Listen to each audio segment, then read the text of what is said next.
Shalom, selamat datang dalam program Pendeta Menyapa Jumat Indah Menyambut Sabat. Program ini hadir setiap minggunya pada hari Jumat sore untuk menemani Anda dan keluarga menikmati berkat-berkat Tuhan sebelum kita memasuki hari Sabat. Bersama saya Pendeta Muda Dedi Kurniawan. Saudaraku, sudah 1 tahun lebih kita tidak dapat beribadah secara reguler setiap hari Sabat di gereja kita di Jalan Sawo. Lalu bagaimana saudara kabarnya pertumbuhan kerohanian kita? Naik turun atau turun naik?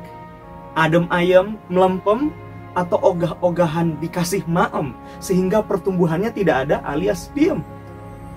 Tahukah saudara bahwa orang-orang Israel pun mengalami hal yang sama seperti yang kita alami saat ini? Orang-orang Israel tidak datang ke bait Allah pada hari Sabat untuk beribadah kepada Tuhan. Saya perlu berhati-hati dan berpikir 2 kali saudara untuk menyampaikan materi ini supaya tidak ada kesan bahwa ibadah di gereja itu tidak diperlukan dan itu tidak alkitabiah. Tentu kesimpulan itu salah besar. Ibadah di gereja tetap diperlukan dan sangat alkitabiah. Apabila memang tidak ada indikasi bahwa bangsa Israel tidak pergi beribadah ke bait suci pada hari Sabat, pertanyaannya adalah, lalu apa yang orang-orang Israel lakukan pada hari Sabat sepanjang perbaktian itu? Jawabannya sedikit rumit saudara, sehingga takutnya nanti akan menuntun kesimpulan bahwa ya udah kita diem-diem aja, kita beristirahat karena memang Sabat dibuat untuk beristirahat. Tapi mari kita ikuti jawabannya berikut ini. Imamat 23 ayat 3 mencatat bahwa Sabat disebut sebagai hari pertemuan kudus. 6 hari lamanya boleh dilakukan pekerjaan, tapi pada hari yang ke-7 haruslah ada Sabat, hari perhentian penuh, yakni hari pertemuan kudus. Janganlah kamu melakukan sesuatu pekerjaan. Itulah Sabat bagi Tuhan di segala tempat kediamanmu. Dari ayat tersebut dapat kita simpulkan tentang 2 hal penting. Yang pertama, itu adalah hari di mana pertemuan kudus diadakan. Yang kedua, pertemuan kudus itu adalah pertemuan yang dikhususkan untuk Tuhan. Beberapa orang percaya saudara bahwa mereka yang tinggal di Yerusalem saat itu dan beberapa kota yang dekat dengan Yerusalem, mereka akan datang ke bait suci dan beribadah di sana.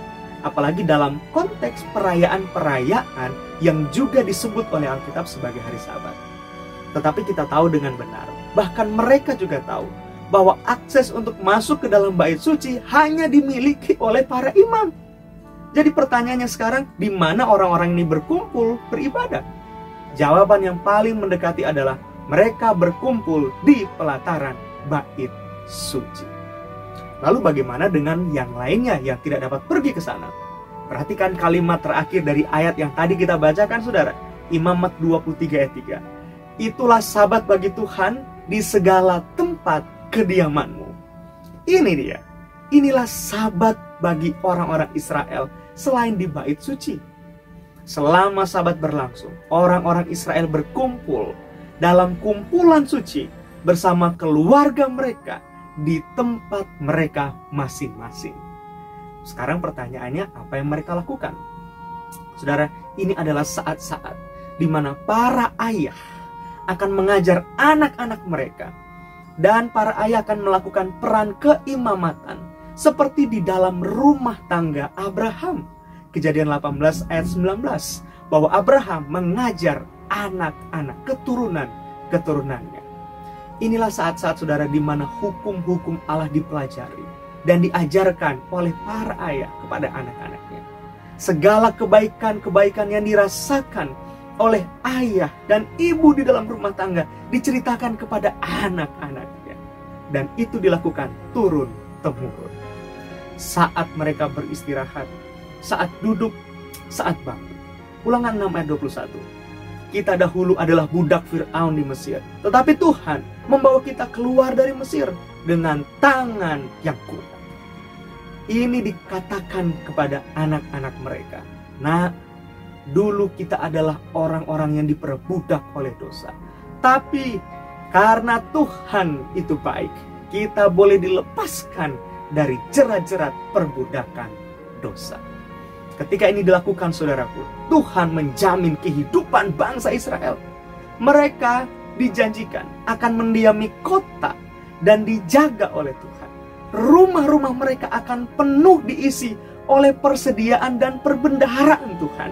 Ulangan 6 ayat 10-11. Maka saudara, bukanlah kebetulan apabila Tuhan meminta saat ini kita beribadah di rumah saja ketika pandemik menghantam kita. Kenapa? Tuhan sementara meminta saudara dan saya, kita memperbaiki fondasi ibadah Sabat yang benar di dalam rumah tangga kita, sambil kita menikmati jaminan berkat-berkat Tuhan yang Tuhan telah janjikan.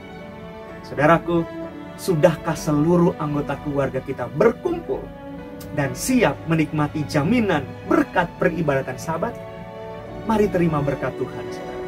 Selamat hari Sabat. Tuhan Yesus memberkati.